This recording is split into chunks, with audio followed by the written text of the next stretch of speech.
What's up, YouTube? Got some deliveries today.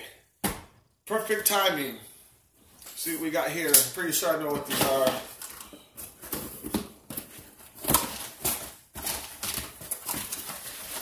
Yeah, I know what both of these deliveries are. This is really cool. This is input gear.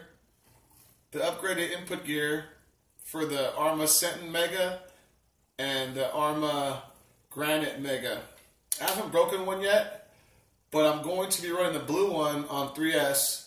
I'm running the Hobbywing 3300 kV 3652 motor, and I'm going to be running on 3S. So might as well get one of these before they break. And the other one, I'm keeping it on 2S with the 4300 kV motor. And that it held up fine on 2S so far. I've run a bunch of packs through it, and I haven't had any problem with that input gear. And I've checked it plenty of times, and it's not worn. It doesn't show any signs of breaking anytime soon. With the punch set down lower and the 27 tooth pinion for higher RPM but less torque.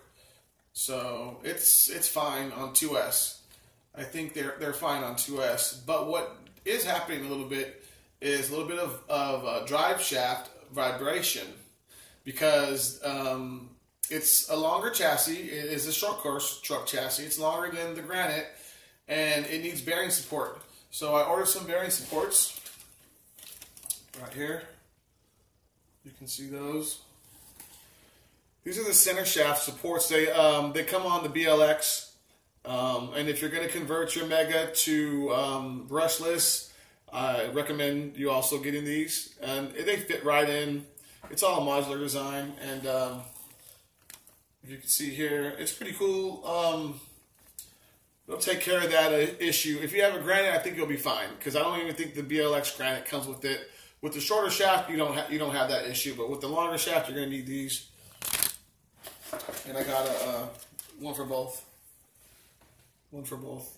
And then these here, these are axles for the voltage, the phase-on voltage. I haven't broken one, but just want some extra ones, and they're a really good deal. So I ordered some when I was ordering the other ones. So let's get these out of here. And yeah, so I'm going to put this in, but I'm not sure if I want to let it break on its own. I think I'm just going to install this, and I'm just going to keep the extra stock one as an extra one for my red one, in case I break the red one, then I can replace that. But I'm going to install this, and I'm going to install the bearing on the blue one, and then we'll get a run after that. And it'll be a 3S run, and it's going to run 3S all the time. And it should be fine. With this upgrade and with the bearing support, should run 3S, no problem. It's basically like a BLX when you get to that. I think the gear pitch might be different. This is a 17 tooth. I think theirs was 13 tooth input gear. Don't hold me to that, but something like that. So you can't buy the BLX one and use it in yours unless you change your the ring gear on your diff as well. You have to. It has a different, I think it has a different pitch. I know it has different teeth. Not positive. But anyway, those are back in stock, so you can get them both. No problem. So if you guys have Arma Megas out there, the Granite or the Sentin, and you want to upgrade, they're in stock. I know they were out of stock for a while, but they're back in stock now. And that's a good thing. So anyone who wants to go brushless and who's been waiting to go brushless, it's time now, I guess. It's time now. The time is now to go brushless. But no, they're back in stock, and they're fairly cheap. I think the input gear is $5 or $6. I don't remember for sure. And the same for the bearing carrier, the drive shaft center bearing carrier. It's $5 or $6. Not that expensive at all. Okay, so what we have here, we have a package from Japan. So you know what that means. Straight from the motherland herself. I'm just playing. But yes, Tamiya Tuesday. And the funny thing about this is, this was supposed to be here last week, and it was delivered to my house, but I guess I wasn't here to sign, so they left me a note and with some options, and so I opted to have it redelivered Saturday, and they didn't show up for some reason. They didn't show up Saturday, and so I saw the mail lady out there yesterday, and I was like, "Do you have my package?" She's like, "What package?" And so I went and got the paper and showed it to her, and so she said she'd bring it today. She brought it to my doorstep. And the cool thing is, it's perfect timing for Tamiya Tuesday. And let me get this bubble wrap off. But as you can see, we have an iconic four-wheel drive racing buggy. Now this buggy I think was released in either 90 or 91. I'm not positive. I do know when I was a kid at the track, I never raced four-wheel drive. I raced two-wheel drive, and I raced two-wheel drive, different setups.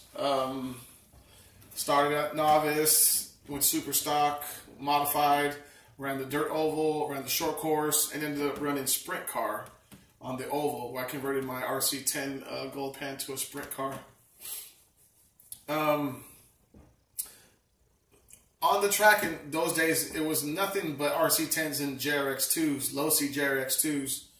Nothing else in the two-wheel drive category. The four-wheel drive category was a little bit different, though. There was a couple more cars out there that you would see.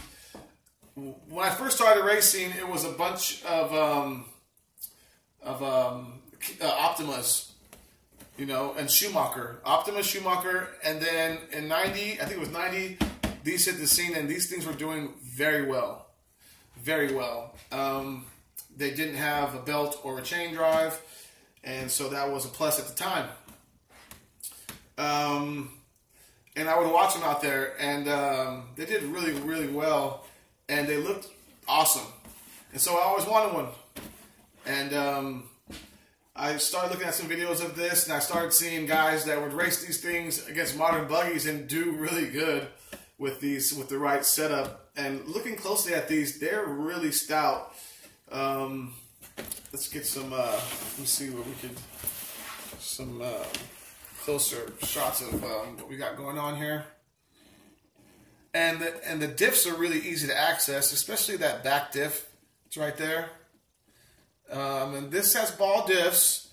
I believe it has front CVDs, and that was like a, you know, pretty cool, especially to back in those days, having CVD joints and stuff like that, or CVD shafts. I mean, so it's almost like a universal. It is a universal joint, but it's connected to a drive shaft, so CVD. I'll probably cut that out. Sound like an idiot. Anyway, and here's the transmission setup. You know, oil filled shocks, all that kind of stuff. It's a fiberglass blend, I think. I think it's a fiber blend chassis. If I'm not mistaken, it looks like it's carbon fiber, but I think it's a carbon fiber blend. They have a name for it. I just can't remember right now. Let me see if I can read real quick.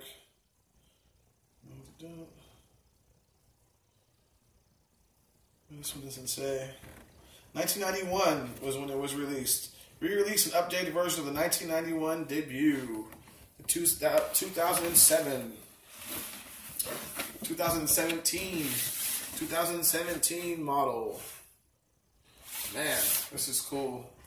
Okay, let's get a little I like it, the fact that it has the undercarriage too. It has like an undercarriage underneath the chassis, so you don't mess up your fiber chassis. I'm not positive if this is fiberglass or yeah, FPR. So fiber reinforced plastic. So it's fiber. It's like carbon fiber and plastic blend. I've seen some of these before. Similar. Here we go. Let's look at this. Is the way the kit looks when you get it. Besides probably this extra Japanese paper. That's funny. This Japanese paper in my other Tamiya kit, I had it too. I was like, wow, Japanese newspaper. It was a trip. Yeah, so we'll take the Japanese newspaper out. Let me see this here. See the different tires and stuff. Whoa. Okay, so let's get this box here real quick. Let's take a real quick gander. I'm not positive what motor comes with this. It might be the RS 540 Mabuchi.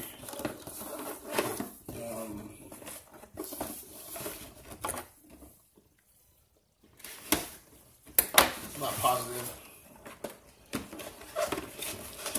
Don't remember what motors they used to come with back in the days either. So this is the wheels and the parts trees and motor. Yeah, it's the RS 540 SH, which is a decent motor. I have another one of these. It came in the Durga. I'm not sure if there's any difference from this and a regular silver can, but I think they're the same. Even though they're not silver like the other ones, they kind of have like a, I don't know, goldish kind of tint to them. And it might be a little bit different. I have to look into that. But I know it's a Mabuchi RS 540, you know, SH, and there's I don't know what the WH stands for. The WH stands for, but it's pretty much, I think, just a 27 turn stock motor. It might have a little different timing spec to it or something like that. I'm not positive. I know it came in my, you know, more higher end kits, like the Durga and then this Top Force. But anyways, I'm happy with this. This is going to be a fun build.